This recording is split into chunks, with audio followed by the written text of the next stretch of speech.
तो ऐसे स्कैम में तो भाई बिल्कुल मत फंसना। मैं आपको ये स्क्रीनशॉट दिखा रहा हूँ, इसमें लिखा गया है कि हमारी सारी चीज़ें फेक हैं। जो भी हुआ, अच्छा हुआ, गलत हुआ, जो भी हुआ मुझे नहीं पता। तो भाई अभी बाकू एयरपोर्ट पे एक और चीज़ हुई। हेलो, नमस्ते, सत श्री अकाल, की हाल चाल सब बवाल। मेरा नाम है प्रतीक और welcome to my channel travel with कल्कि। और इस वक्त मैं हूँ दिल्ली एयरपोर्ट में।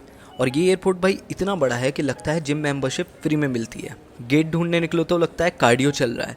स्टेप्स पूरा करने की टेंशन ही खत्म। मतलब ये एयरपोर्ट इतना बड़ा है ना कि वहाँ का स्टाफ भी बोलता है तुझे जहाँ जाना है बाद में जाना, पहले दिल्ली का एक मैराथन कंप्लीट करके जा। खैर दोस्तों, आज मैं निकल रहा हूँ अपनी सेकंड इंटरनेशनल ट्रिप पे। Destination Russia. बोर्डिंग पास मिल चुका है, सीट ढूंढने की भी टेंशन नहीं। और क्या किस्मत चमकी है, विंडो सीट मिल गई यार। सीट भी काफ़ी कंफर्टेबल है। मतलब अभी तक सब कुछ बड़ा ही स्मूथ चल रहा है, इतना स्मूथ कि मुझे खुद शक हो रहा है। लेकिन आगे मेरे साथ क्या हुआ वो आपको इस व्लॉग में देखने को मिलेगा। तो कुर्सी की पेटी बांध ली है और प्लेन ने उड़ान भर दिया और देखते ही देखते मैं आसमान के ऊपर आ गया। और नज़ारा, अरे भाई सफ़ेद बादल दूर तक फैला हुआ है। बिल्कुल ऐसा लग रहा है जैसे कॉटन की चादर आसमान में बिछा दी हो। इतना सुकून और इतनी खूबसूरती की मन कर रहा है सीधा जाके इनके ऊपर ही सो जाऊं। और इतना खूबसूरत नज़ारा देखते देखते 6 घंटे का सफ़र कब बीत गया पता ही नहीं लगा। एक पल मैं आसमान में था और दूसरे ही पल मैं बाकू पहुंच गया हूँ।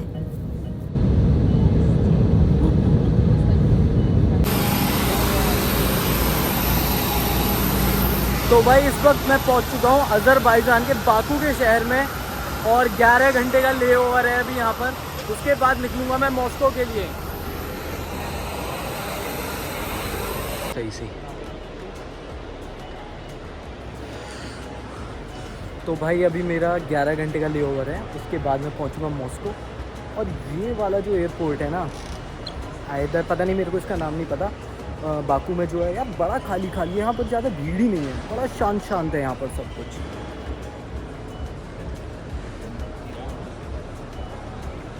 अपना दिल्ली एयरपोर्ट तो पूरा भरा रहता है खचाखच, जैसे रोडवेज़ की बस भरी रहती हैं। और यहाँ तो ऐसा है जैसे महंगी प्राइवेट बस वाला सीन है, कोई है ही नहीं भाई यहाँ पर ज़्यादा।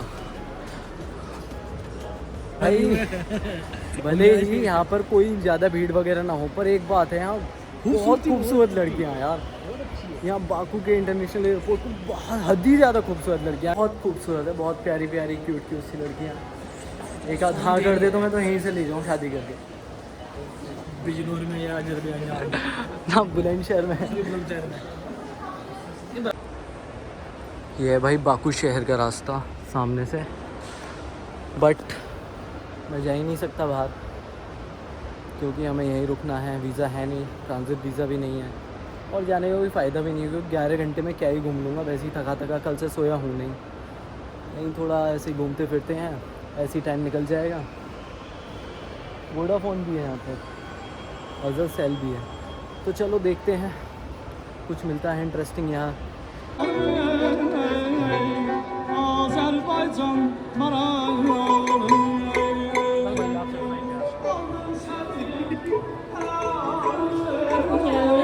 बाकू में 11 घंटे मैंने ऐसे ही काटे, कभी वहाँ का म्यूज़िक सुन के तो कभी इस तरीके की बकचोदी करके। तो इस वक्त मैं हूँ अज़रबैजान एयरपोर्ट पे, बाकू एयरपोर्ट पे। और ये पानी जो भरा है ये आधे घंटे में भरा गया है क्योंकि देखिए पानी आ रहा है। मेरा क्लोज हो कैमरा में, पानी आया, निशाने से डाला, चला गया पानी। अब आएगा 2 मिनट बाद। पानी के चक्कर में 1200 रुपये खर्च कर चुका हूँ। पानी यहाँ पर 140 का, एक सैंडविच लिए, एक कॉफ़ी ली और 1200 रुपये मेरे लगे। अब ये आएगा पानी। 1 2 अरे नहीं आया, बचा कुछ और। चलो कोई बात नहीं। जाने से पहले मैं इतना मज़ा कर रहा था कि सोचा ही नहीं था कि रशिया पहुंचते ही मेरे साथ कुछ ऐसा होगा। भाई आजकल लोग वीडियो बहुत बना रहे हैं, डिपोर्ट हो जा रहे हैं, बोल रहे हैं इंडियन पासपोर्ट की कोई वैल्यू नहीं है, ये है वो है। मुझे नहीं लगता ऐसी कोई गलती है क्योंकि जिस फ्लाइट में मैं आया हूँ ना, बहुत सारे इंडियंस आए थे और सबके पास टूरिस्ट वीज़ा था, किसी के पास स्टिकर वीज़ा था टूरिस्ट का। तो स्टिकर वीज़ा ज़्यादातर सब लोगों के पास था, लेकिन जिस फ्लाइट में मैं आया तो हम 4 जने थे जिनके पास ई वीज़ा था। अब पहली बात मुझे ये समझ नहीं आ रही, अगर Russian government e visa provide करा रही है तो भाई तुम उसे एक्सेप्ट क्यों नहीं कर रहे हो? ठीक है, सब चीज़ दिखा दी, बुकिंग दिखा दी, होटल बुकिंग दिखा दी, डॉलर दिखा दिए, मैं 1000 डॉलर लेके आया था, सारी चीज़ें दिखा दी, फ़्लाइट रिटर्न टिकट भी दिखा दी, फ़्लाइट की सब चीज़ दिखा दी। फिर भी अभी हमें बोल रहे हैं कि हम आपको डिपोर्ट कर रहे हैं। रीज़न ये दे रहे हैं कि हम आपकी बात से कन्विंस नहीं हैं कि आप टूरिज़्म के लिए आए हुए हैं। भाई 12 दिन रुकने आए हैं, उसमें आपको सब चीज़ बुकिंग कर दी है। अगर कोई बंदा 50-60 हज़ार 1 लाख रुपए खर्च कर रहा है अपने होटल बुकिंग्स में, फ़्लाइट में, तो इस बात से आप कन्विंस क्यों नहीं हो कि वो टूरिज़्म के लिए आ रहे हैं? मुझे नहीं लगता भाई इसमें इंडियंस की कोई कमी है या फिर इंडियन पासपोर्ट की कोई कमी है। ये खुद बेवकूफ़ है। आप ई वीज़ा निकाल ही क्यों रहे हो जब आपको वैलिड ही नहीं है वो? ठीक है, इन्होंने ई वीज़ा हम में से किसी का चेक ही नहीं किया, सिर्फ पासपोर्ट देखा, उस पर स्टिकर वीज़ा इन्हें दिखा नहीं, तो इन्होंने बोला वहाँ जाके खड़े हो जाइए। अब 6 घंटे हो गए हैं। अब उससे बोला इमिग्रेशन ऑफिसर से कि सर 6 घंटे हो गए हैं, कुछ तो बताइए। बोलता है गुड, वेट। क्या बेवकूफ़ हैं यार, बहुत बड़े बेवकूफ़ हैं। रशिया आ रहे हो, ई वीज़ा तो भाई बिल्कुल मत लगाना, बिल्कुल भी मत लगाना। बाकी अब देखते हैं क्या होता है। चलो बाय बाय। अब रशिया से मेरे को डिपोर्ट तो नहीं किया था, बट हाँ मेरी एंट्री डिनाई कर दी थी। उसके ऊपर मैं एक प्रॉपर वीडियो बनाऊंगा कि ऐसा क्यों हुआ था।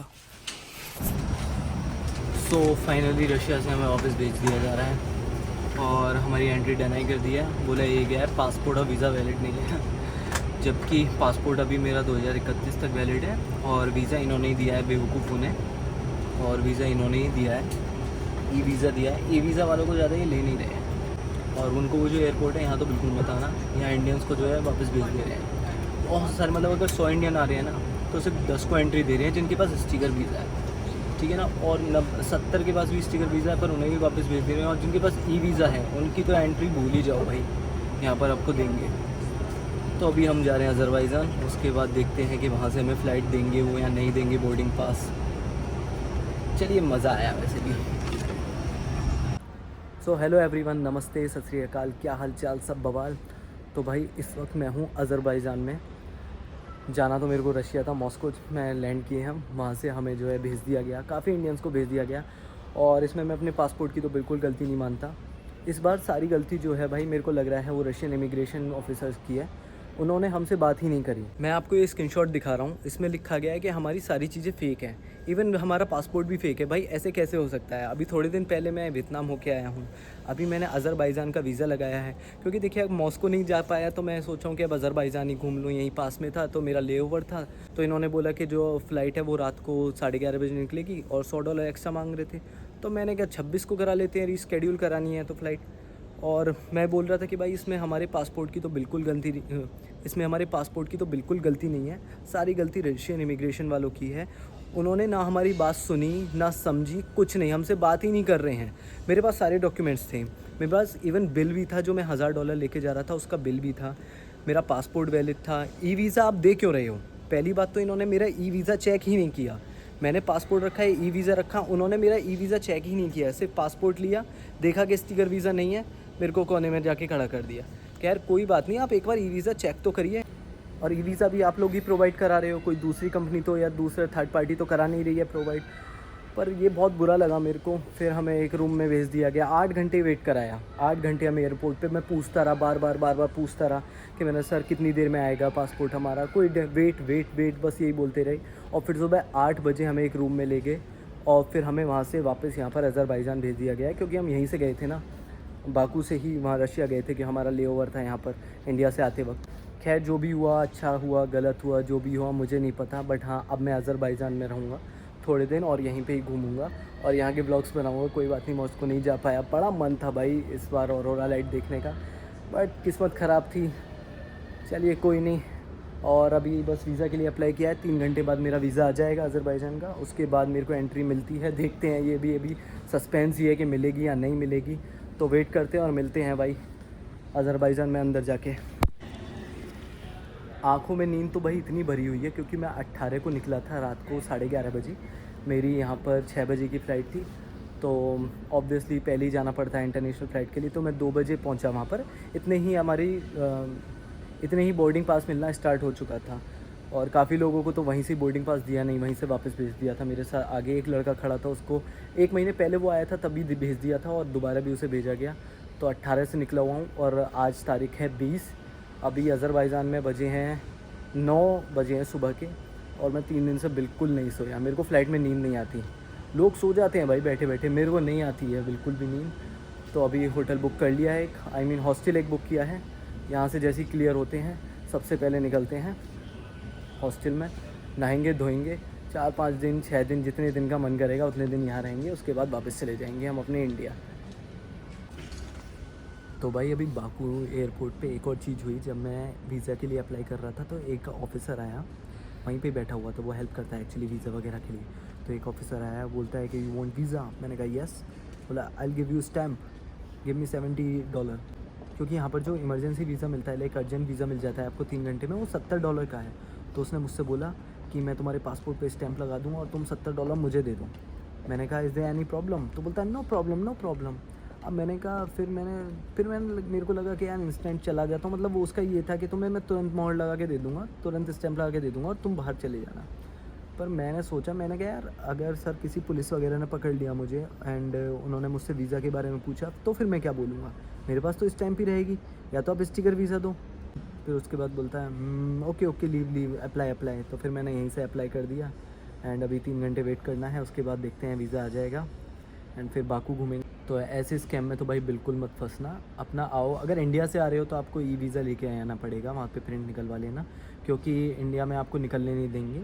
और अगर किसी दूसरी कंट्री से आ रहे हो तो यहाँ पर इमरजेंसी वीज़ा ले लो, आई मीन अर्जेंट वीज़ा ले लो, वो आपको $70 में मिल जाएगा, 3 घंटे के अंदर आपके पास आ जाएगा, आपकी मेल आईडी पे आ जाएगा। तो इस स्कैम में मत फंसना, कोई आपके पास आए और बोले मैं स्टैंप लगा के तुरंत भेज दूँगा आपको बाहर, कोई नहीं, वेट कर लेना भाई, बट चीज़ें जेन्युइन होनी चाहिए।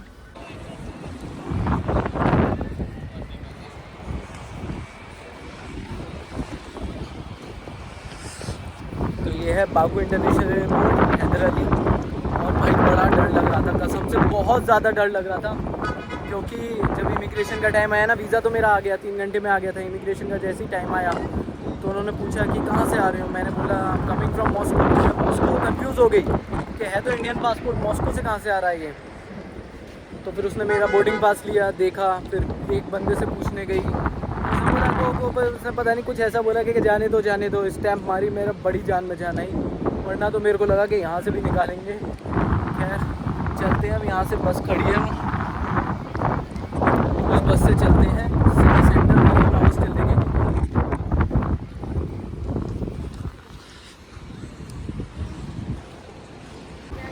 हल्की हल्की सी बारिश भी हो रही है, हवा भी बहुत चल रही है और धूप भी हल्की हल्की निकल रही है। अभी बस वाले ने बोला है वहाँ बाकू कार्ड से पहले कार्ड लेना है मेरे को, फिर चलते हैं। आई थिंक 2 मन्नात का है, मैंने डॉलर एक्सचेंज करा दिए, $100 के मेरे को 169 मिले हैं। तो अब देखते हैं यहाँ कैसे होता है। बाकू कार्ड किसी से पूछ ही लेते हैं। तो भाई ये ले लिया है मैंने कार्ड और बस भी निकल गई, सामने बस जा रही है। यार थोड़ी सा लेट हो गया, पता ही नहीं रहा था वहाँ पर कोई। कार्ड ले लिया है, 2 मनात का मिला है मेरे को। खैर दूसरी बस भी लग गई है पीछे, तो अब चलते हैं यहाँ से।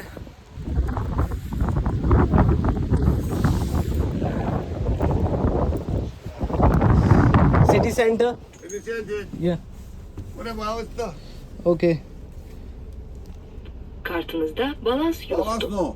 Okay, No balance. Balans no. Do money scale. No balance. Do money scale, okay. I want what balance or not. The balance, you understand? Ticket 2 manat. Do money okay, वो बोल रहे हैं इसमें बैलेंस नहीं है, बैलेंस डलवाना पड़ेगा 2 मनात का। भाई मैंने ये कार्ड लिया, उसने बताया नहीं कि वहाँ पर इसे रखना भी है। मेरे को लगा 2 मनात डाल दिए मैंने, कार्ड आएगा उसमें पहले से ही होगा, पर बैलेंस अलग से आता है उसमें। पहले वहाँ कार्ड स्कैन करना पड़ता है, फिर 2 मनात का बैलेंस आता है। तो मेरा नुकसान करवा दिया भाई, मतलब मैं।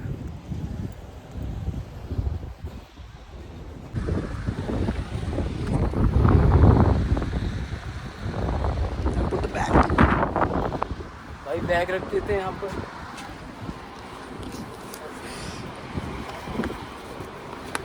Internet, yes, internet. Yes internet, yup. Pascard, money to go city center. Yeah. Other cell, SIM card. SIM card. Telephone, other cell. Free, bus free, taxi free. Taxi fee Azhar cell, Other cell. Okay, बोल रहे हैं other cell SIM card ले लोगे, बस free, taxi free, everything free. चलो अब tap कर देखते हैं चलता है नहीं। Yep. Kartınızı yeniden gösterin. Oh, thank you.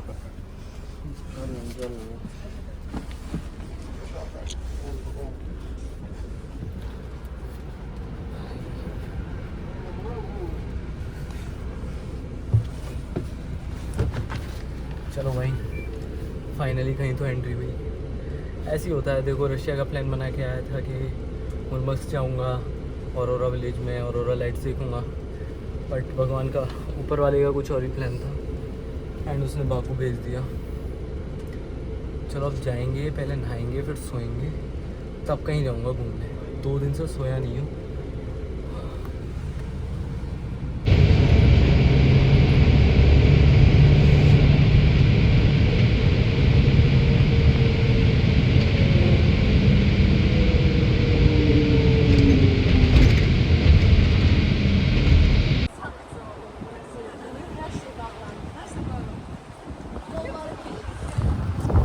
तो भाई बस ने यहाँ पर छोड़ दिया। 26 मई स्ट्रीट करके है ये, और यहाँ से थोड़ा सा दूर एक सेंट्रल हॉस्टल है, वहाँ जाके पूछते हैं, क्योंकि ऑनलाइन तो कोई मिल नहीं रहा अच्छा सा, तो वहीं जाके पूछते हैं सेंट्रल हॉस्टल में। वो काफ़ी अच्छा है, उसकी रेटिंग काफ़ी अच्छी है। दिखा तो खुल रहा है, पर एक बार जाके पूछ लेते हैं। और अफोर्डेबल भी है, मेरे ख्याल से 700 रुपये इंडियन करेंसी के हिसाब से मिल जाएगा वहाँ पर।